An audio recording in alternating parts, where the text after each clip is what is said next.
exactly ask them what transpired in the quarter gone by. So we are joined by Mr. Rajneesh Chopra of Tech WABAG, who's the Global Head Business Development at the company. A very good afternoon, good morning to you, Mr. Chopra. Thank you so much for joining us on ET now.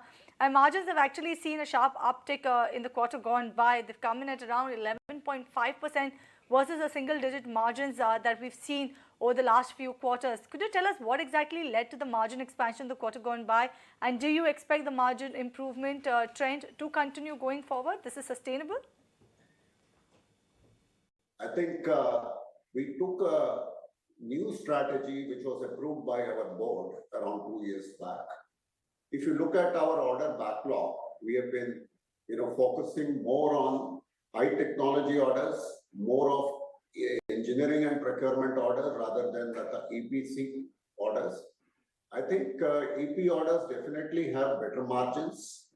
EP orders have a better turnaround time and a better cash flow.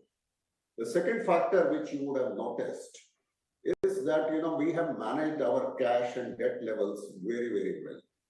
In fact, both in terms of our interest cost as well as in terms of our bank charges, because of better utilization of our non-fund lines, I think it has resulted into better margins for us going forward.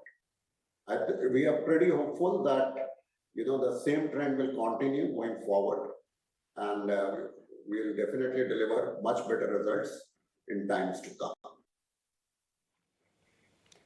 Right, Mr. Chopra, this is Vinny joining in the conversation as well.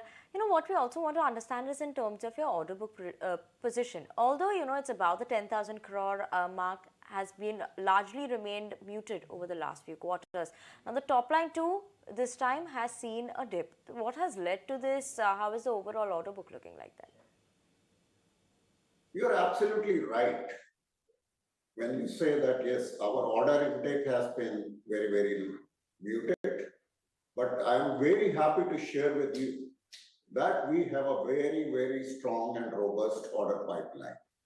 We are already a preferred bidder in orders to the tune of 5,000 crores. As you know, in large tenders and government contracts, it takes time. There are a lot of processes to be followed before the award is given. So I'm pretty hopeful that we'll be clocking around 5,000 crore worth of orders before this March, which definitely will aid our growth going forward in a much better way. So you did talk about how you're going to how you expect the order book to strengthen going forward. So if I can scratch that point further, are there any tenders under consideration that could translate into the orders?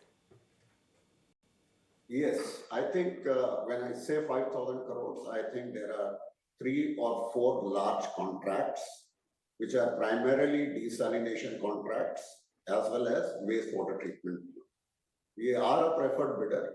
I think the process is on, and we are pretty hopeful that before March, they will be converted into orders, and we will have a much robust order backlog at the end of March.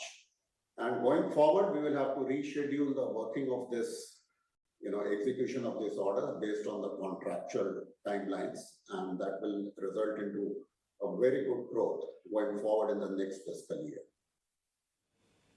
Okay, Mr. Chopra, thank you so much for joining in with us this morning on Buy Now Sell Now, giving us your indication on what to expect from margins as well as your order book. But on that note, we're absolutely out of time on this edition of Buy Now Sell Now.